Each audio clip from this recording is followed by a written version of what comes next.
Voici un tutoriel complet pour le 23.2 A et B.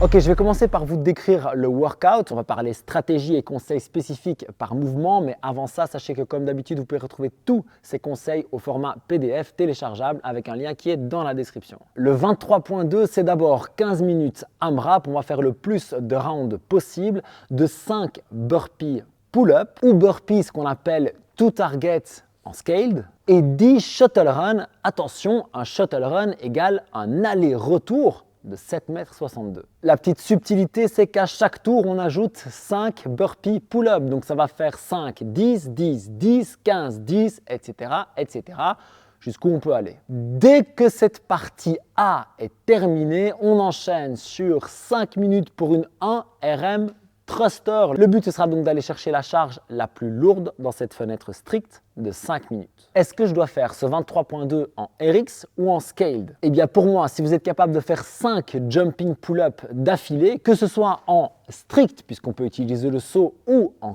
keeping, eh bien vous devriez faire la version RX de ce workout puisque les shuttle run et les thrusters sont exactement similaires. Si ce n'est pas le cas, le scale va vous permettre de quand même explorer le volume de ce workout, son intensité cardiovasculaire avant de basculer sur de la force, puisqu'en se contentant de faire des burpees où je dois aller toucher la barre, j'évite cette portion de pull-up et je peux donc enchaîner. Je vous donnerai un petit peu plus tard des conseils spécifiques pour chaque mouvement, mais avant ça, il faut parler des standards.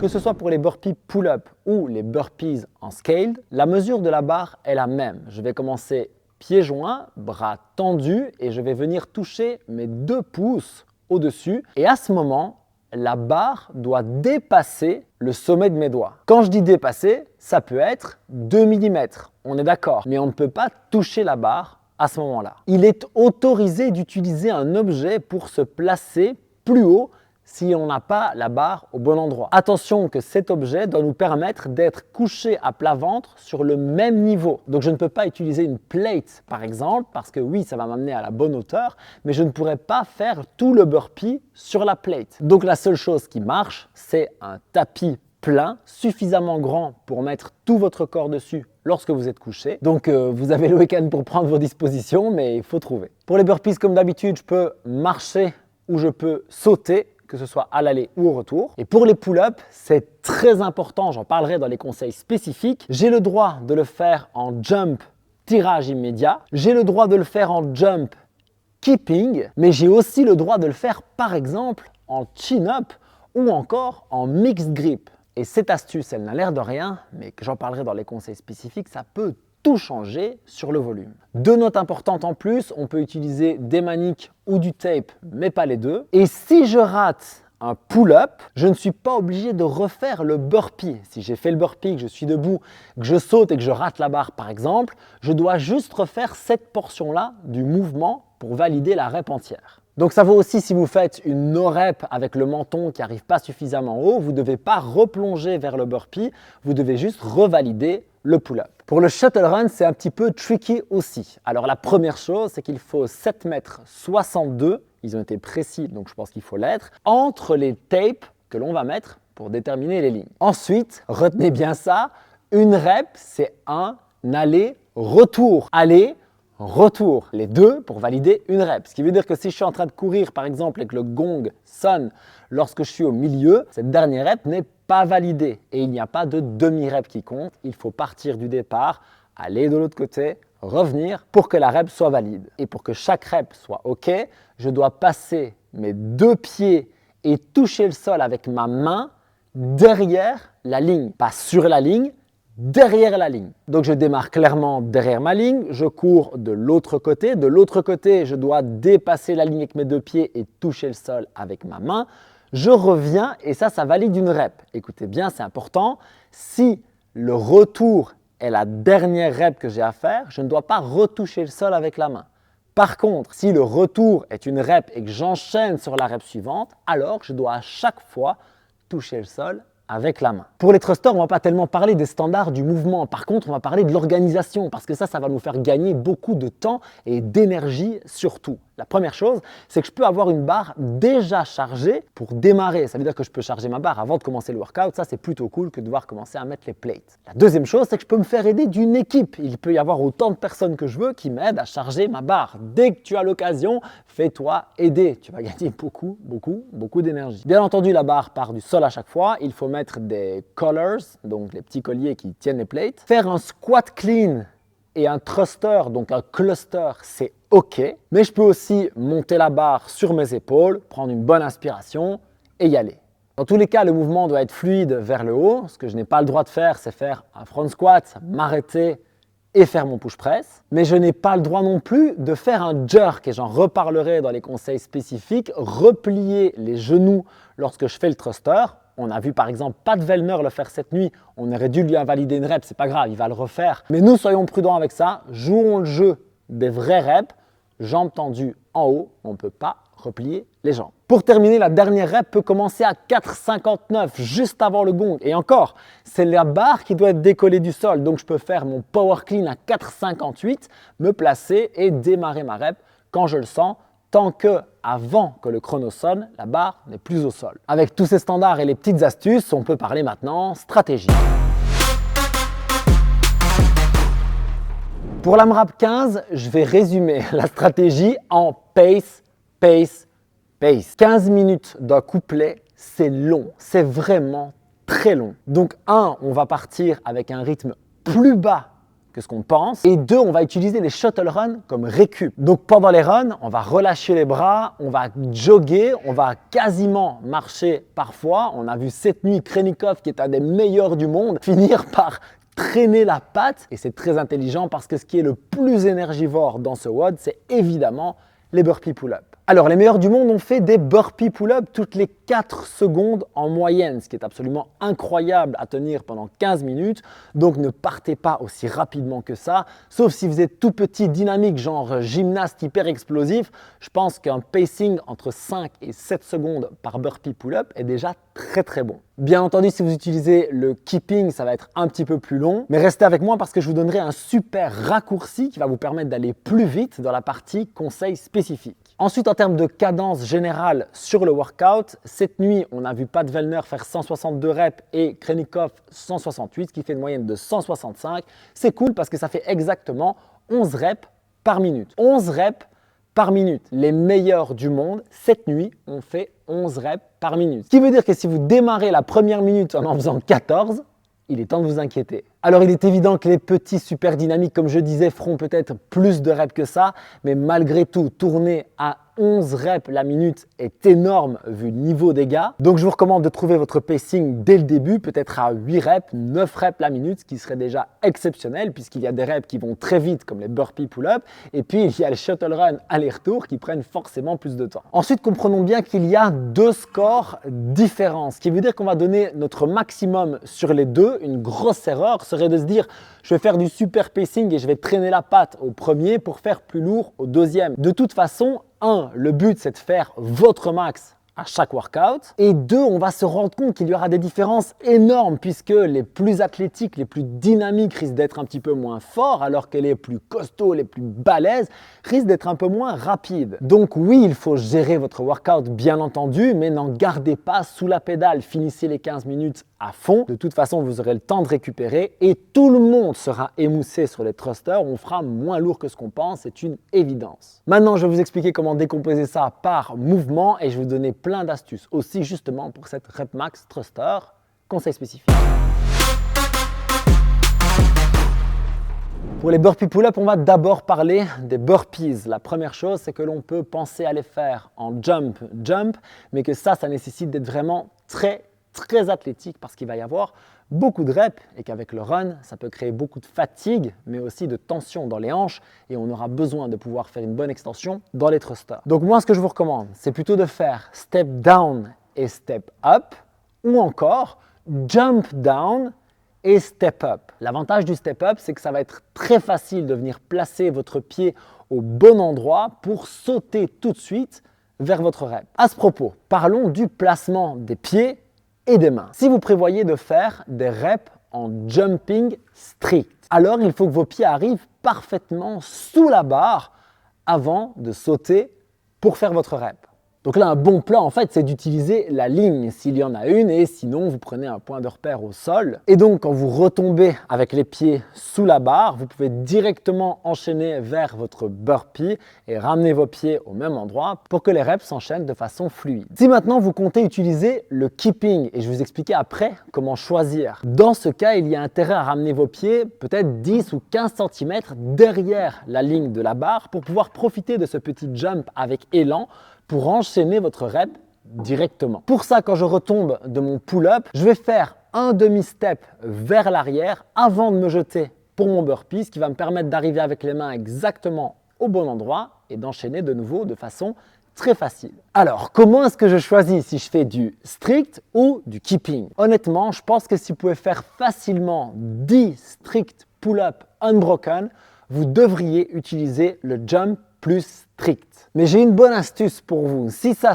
reste chaud, vous pouvez aussi utiliser les chin-up, à savoir les tractions avec les mains en supination. Et pour économiser votre énergie, votre grip, vous pourriez même changer en passant de la pronation vers la supination et encore même vers le mixed grip, une fois d'un côté et une fois de l'autre. Tout ça, ça va permettre d'économiser une partie de votre grip et votre dorsaux. Et puis, avec un bon jump, c'est vraiment plus facile de terminer la rep en chin-up plutôt qu'en pull-up. Maintenant, si tout ça reste difficile, il y a deux choses. Vous pourriez commencer avec du strict et passer sur du keeping, mais attention parce que si vous êtes complètement grillé, votre keeping va être beaucoup plus difficile. Tandis que si vous anticipez de passer sur le keeping, franchement, je vous recommande de le faire dès le départ parce que les reps vont s'accumuler, la fatigue aussi, et donc ça peut avoir beaucoup de sens de le faire dès le début du workout pour éviter d'être grillé et continuer à bien enchaîner au fur et à mesure des minutes qui passent. Deux petits tips en plus pour les burpee pull-up. Le premier, ça va être de vous lâcher quand vous êtes en haut au lieu de faire un retour hyper contrôlé, ce qui va créer énormément de fatigue musculaire en plus. Dès que vous arrivez chin over the bar, hop, vous lâchez les mains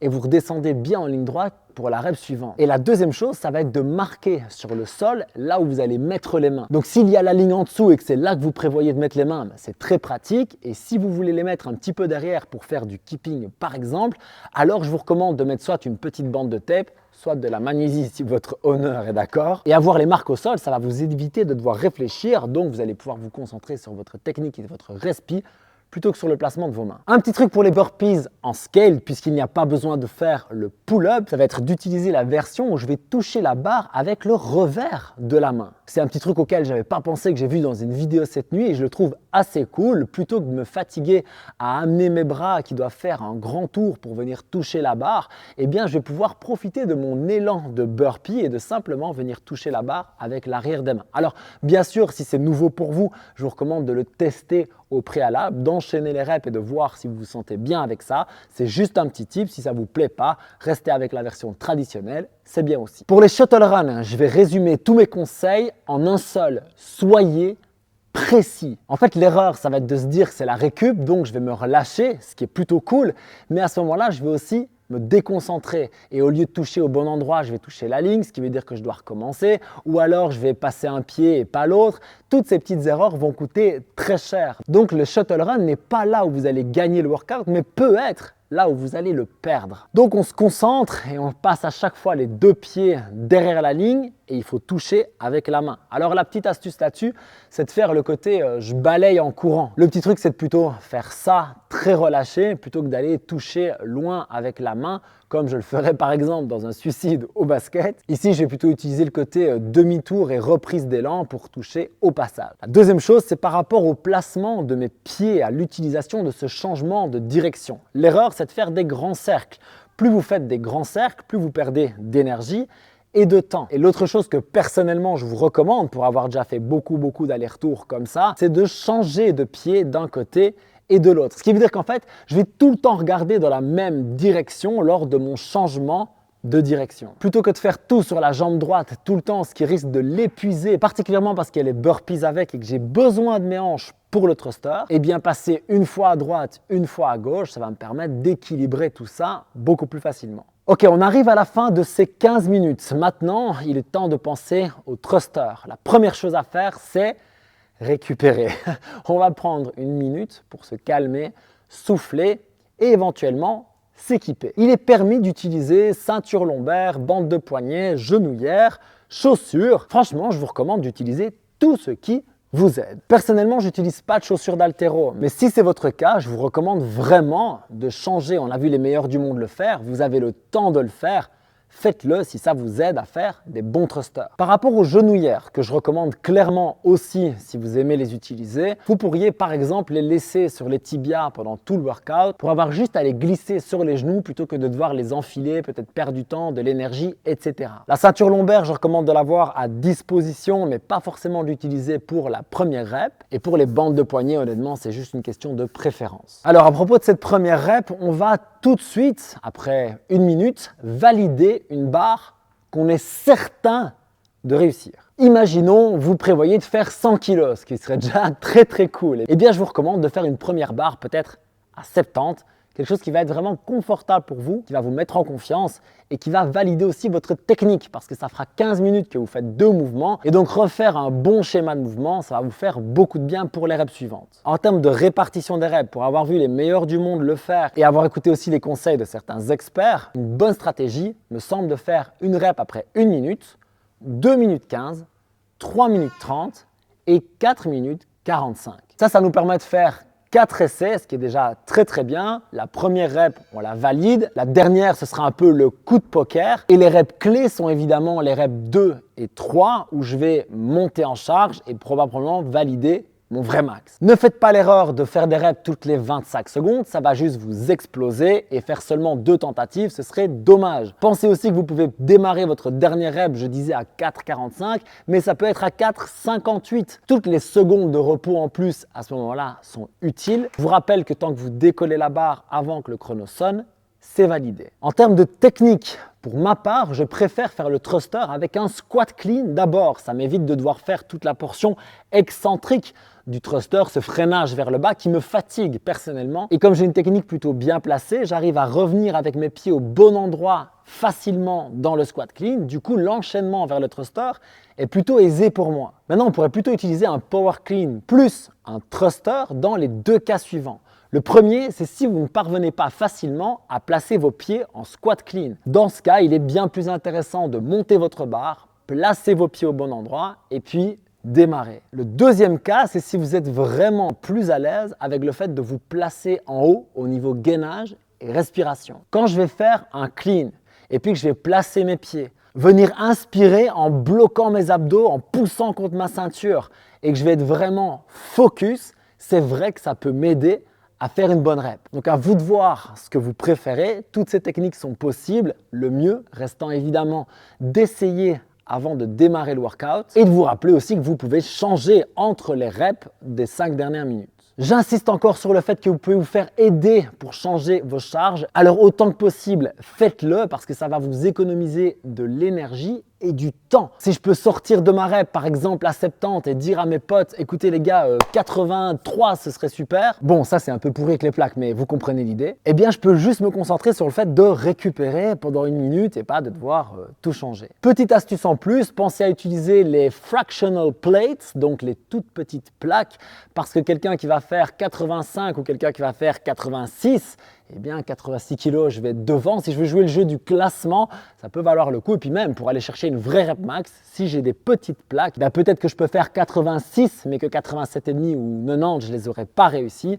Donc pensez à ces petites plaques si vous les avez à disposition, ça peut être une bonne aide. Maintenant, un gros point sur lequel je veux insister, pas de jerk. Pas de jerk, on ne replie pas les jambes en fin de poussée, ce qui veut dire que quand je vais utiliser cette puissance à la fin pour driver ma barre, lui donner de la vitesse vers le haut, je ne peux pas replier mes jambes. Je vous montre ici le ralenti de Pat Vellner qu'il a fait cette nuit et on voit bien que sa jambe droite replie. Ça pour moi, c'est clairement nos reps. Nous, on va jouer le jeu de faire des bonnes reps à chaque fois et donc une fois que ma jambe est tendue, elle le reste jusqu'à ma stabilisation parfaite. Ça fait déjà beaucoup de tips de stratégie. Je vous les mets dans le PDF que vous pouvez télécharger en lien dans la description et je vais être encore plus complet avec maintenant un warm-up et une petite récup pour pouvoir bien enchaîner les semaines.